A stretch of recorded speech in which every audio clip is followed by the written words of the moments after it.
బాధితుల్లో ఒకరైన శివయ్య తన చెల్లెలిపై జరిగిన అత్యాచారానికి, తనపై జరిగిన హత్యా ప్రయత్నానికి లలితానగర్ కాలనీ ప్రజలైన మీరే కారణమని ఆరోపణ చేశారు. శివయ్య ఆరోపణ చేసిన నేరానికి మీకు సంబంధం ఉందని అంగీకరిస్తున్నారా?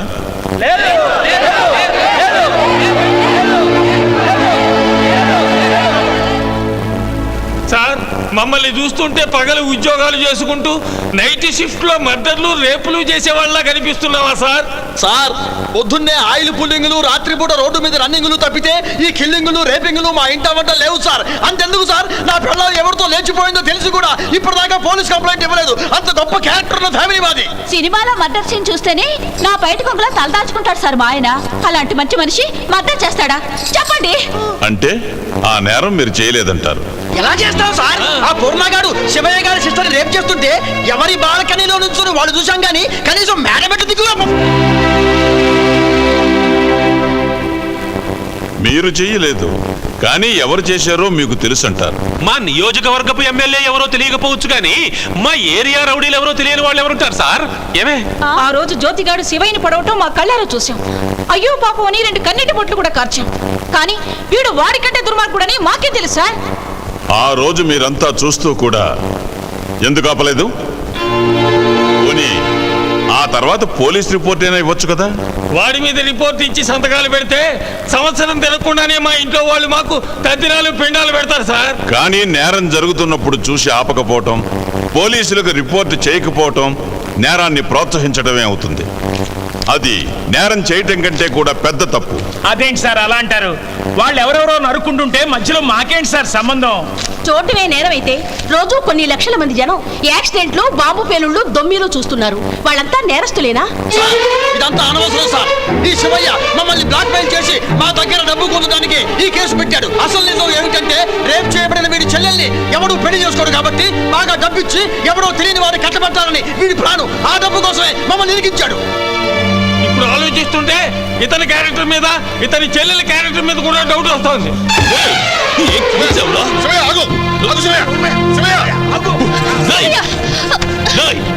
ఎవరైనా నా చెల్లెల గురించి ఒక్క మాట మాట్లాడారు?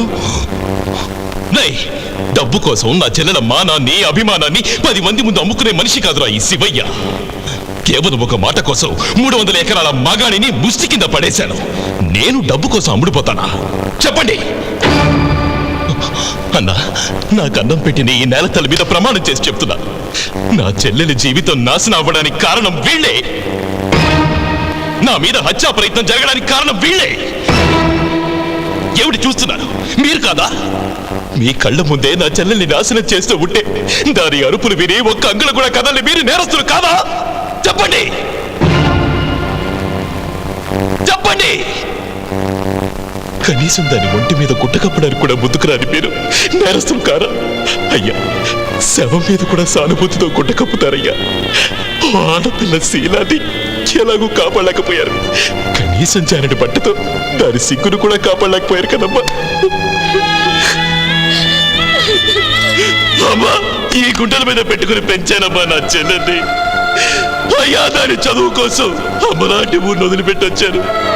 రేపు ఇది పెద్ద డాక్టర్ అయిపోతే నా బ్రతుకు ఇంకేం కావాలనుకున్నాను. అలాంటి నా చెల్లెల్ని నా పక్కలాంటి నా కళ్ళ ముందే పాడు చేస్తూ ఉంటే ఈ పాడు కడుప ఎలా ఎలా ఎలా ఊరుకుంటుంది? ఎలా ఊరుకుంటుంది? ఎలా ఊరుకుంటుంది? నా కడుపు ఎంత ఉడికిపోయి ఉంటుందో మీరు ఆలోచించారా? ఆ రోజు మీరందరూ కలిసి రౌడీ వెధవల్లరా, మీరు చేస్తోంది తప్పురా అని ఎదిరించుంటే ఈ రోజు నా చెల్లెలికి ఈ గతి పట్టేదా? అన్నా, ఒకడింట్లో పెళ్ళంటే 10 మంది వస్తారు. చావంటే పిలవకపోయినా సాయానికి వస్తారు. అలాంటిది నేను సాయం కోసం అరుస్తున్నా, ఒక్కడు కూడా రాలేదన్నా. అదే ఆ రోజు ఆ జ్యోతిగాన్ని వీళ్ళందరి ముందు కొడుతూ ఉంటే వీళ్ళందరూ నాకు దండలు వేసి మరీ ఊరేగించారన్నా. అదే ఈ శివయ్య కన్నీళ్లతో దండం పెట్టిన ఆ దండలు వేసిన ఏ ఒక్కడికి కూడా నా చెల్లెలు ఒంటి మీద గుట్ట కప్పడానికి చెయ్యి కూడా రాలేదన్నా. ఎందుకన్నా? ఎందుకు? మనకెందుకు లేనా? అలాగే నేను అనుకునుంటే వాడెవడో చెల్లెలు నాకెందుకులే అనుకునుంటే, వాడెవడో తోబుట్టువు నాకెందుకులే అనుకునుంటే, వాడెవడో అనాథ బిడ్డ నాకెందుకులే అనుకునుంటే, ఆ రోజు మూర్తి గారి చెల్లెలు నాశనమైపోతున్నా పట్టించుకునేవాడిని కాదు. అసలు ఎవళ్ళ విషయమో నాకెందుకులే అనుకునుంటే ఆ జ్యోతి గారితో నాకు విరోధం వచ్చేది కాదు. నా చెల్లెలకి గతి పట్టేది కాదు.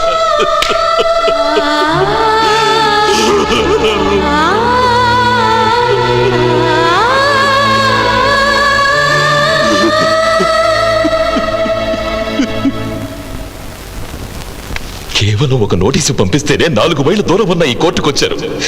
కానీ ఆ రోజు 4 గంటే 4 మెట్లు దిగి నా చెల్లెల మానాన్ని కాపాడలేకపోయారు కదా.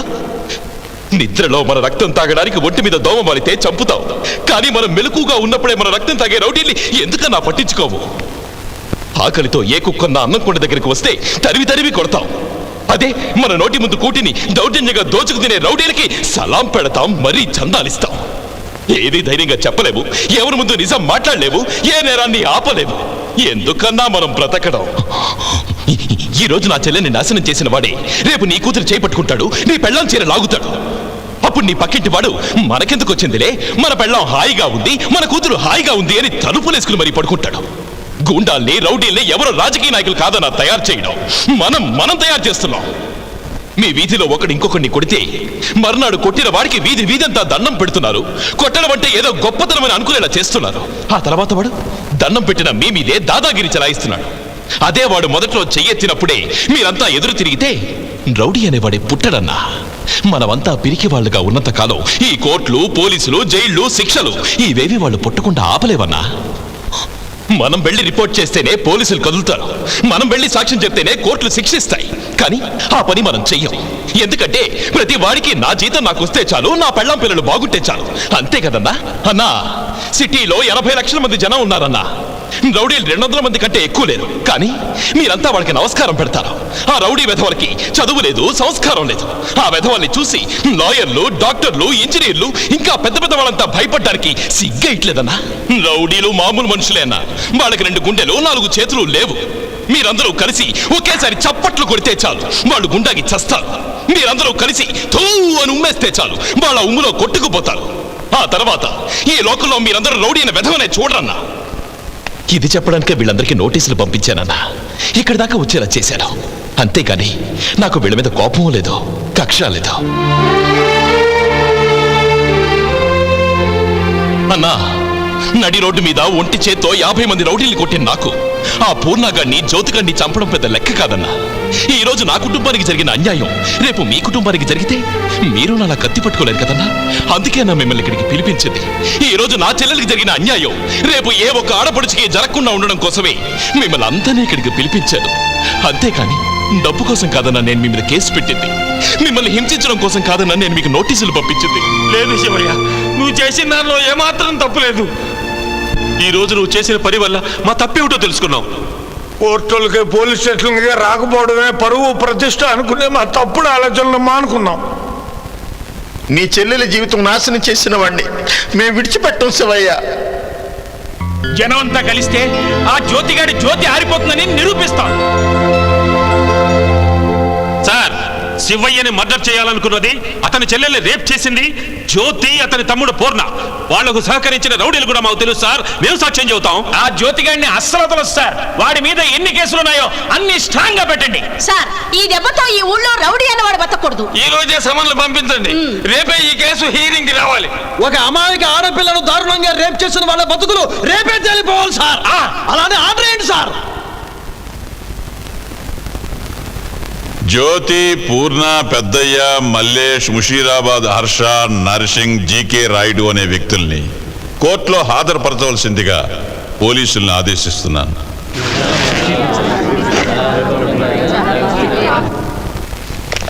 శివయ్య, జ్యోతి మీద రిపోర్ట్ ఇవ్వనంటే నీలో ధైర్యం తగ్గిపోయిందనుకున్నాను.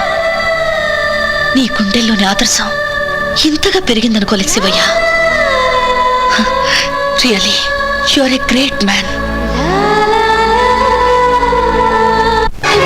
ఈ జనానికి ఇప్పుడు కొత్తగా ధైర్యం పుట్టుకొచ్చిందా? వాళ్ళు ఎన్నాళ్ళు నోళ్లు విప్పలేదు గనక మనం విచ్చలవిడిగా అన్ని వెధవ పనులు చేశాం. ఇప్పుడు వాళ్ళు నోళ్లు విప్పి నిజం చెప్తే మనల్ని మూసేస్తారు, అందులో డౌట్ లేదు.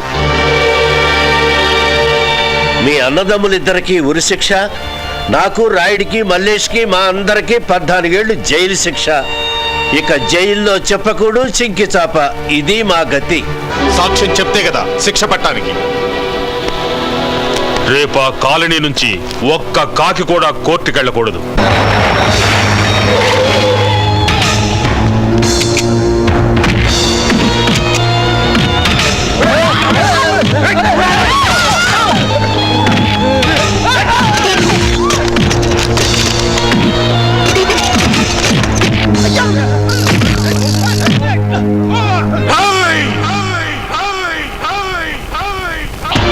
రేపు సాక్ష్యం చెప్పడానికి ఏ ఒక్కడు బయటకు వచ్చినా మొత్తం కాలనీ శ్మశానమైపోద్ది. జాగ్రత్త. వాడికి అనుకూలంగా సాక్ష్యం చెప్పే ప్రతివాడు మర్డర్ అయిపోతాడు. మీ లేడీస్ మొత్తం మీ ముందరే రేపైపోతారు.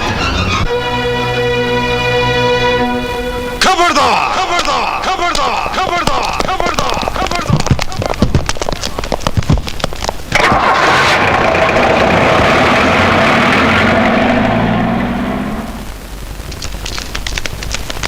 ఏమిటి మీరు అంత దీర్ఘంగా ఆలోచిస్తున్నారు?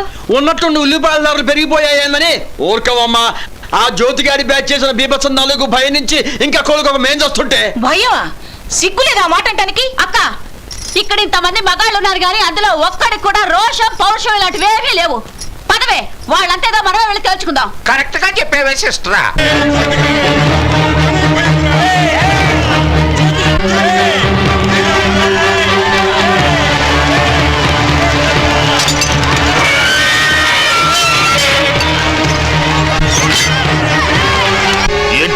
ఏంట్రా అరుపులు? కాలనీ వాళ్ళు మొత్తం మన ఇంటి మీదకి వచ్చారు. ఎందువే ఏం మాట్లాడుతున్నావు? మనం నరికిన నోరు మూసుకొని పడి ఉండేటోళ్ళు మన మీద కత్తులెత్తంత పొగరెప్పుడు వచ్చిందిరా?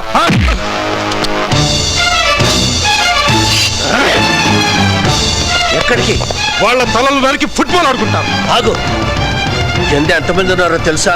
వాళ్ళందరి మధ్యకి వెళితే మనల్ని బాస్కెట్ బాల్ ఆడేట్టు ఆడతారు. ఇప్పుడు మనం ఏం చేద్దామంటారు?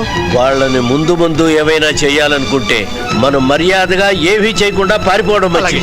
ఈ జ్యోతి ఒకళ్ళకు భయపడే పారిపోవడమా? లేకపోతే ఎండుటాకుల్లా రాలిపోతాం. పదవయ్యా. ఇక్కడెవడో మమ్మల్ని రేప్ చేస్తానన్నాడట. మగాడైతే బయటికి రమ్మనండి రా. ఆ జ్యోతిగాడు ఎవడో వాడికి మొలతాడుంటే వచ్చి నా కాలి పట్ట పీకమనండి రా. ఏంది బే, నువ్వు ఒక మగాడు అయితే నీకు దమ్ముంటే రా, వచ్చి నన్ను రేప్ చేయి. పిలిచి మరీ రేప్ చేయమంటావేమిటి? ఇదేమైనా పబ్లిక్ మీటింగ్? నువ్వు ఒక అమ్మకి అబ్బకి పుట్టినోడు అయితే రా, తేల్చుకుందాం. రా దమ్ముంటే బయటికి రా, తేల్చుకుందాం.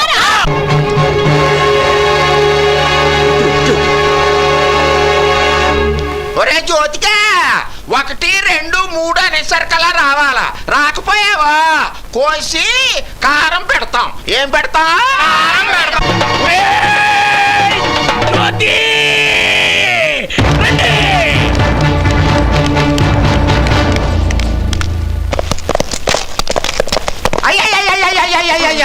అక్కయ్యలు, జ్యోతిగాడు ఆడబుట్ట పారిపోతున్నారమ్మా. ఇలా మగడుకులు మాడా పట్టుకోడు దొంగ సచ్చిన వాళ్ళని.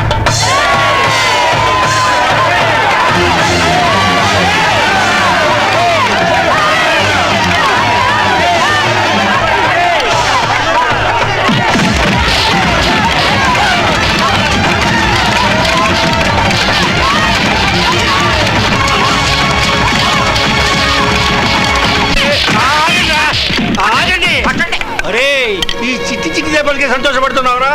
ఇక నా దెబ్బ చూడరా. తాతగారండి, తాతగారు, మీరు దగ్గినా గుద్దినా ఆ ఫోర్సే వేరు, మా గారు ఫోర్స్ అని.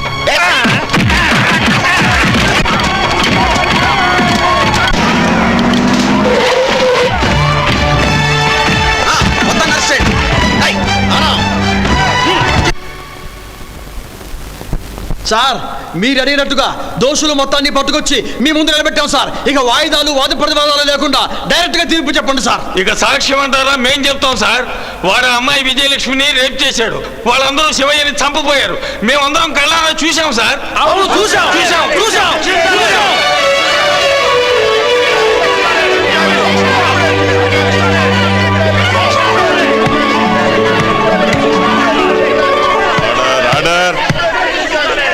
కేసు పూర్వాపరాలు పరిశీలించాక ఈ కేసులోని ముద్దాయిల్ని నేరస్తులుగా పరిగణిస్తూ జ్యోతి, పూర్ణ, మల్లేష్, నర్సింగ్, ముషీరాబాద్ హర్షలకు ఉరిశిక్ష విధించడమైనది.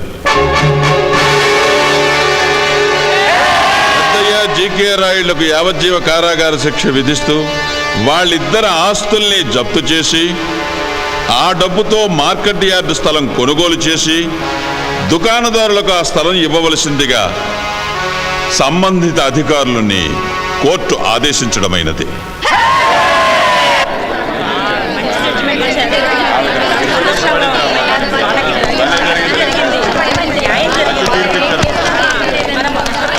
శివయ్య బాబు, పెద్ద ఆయన చేసిన తప్పుకి నిన్ను చంపాలనుకున్నాం, మమ్మల్ని క్షమించు బాబు.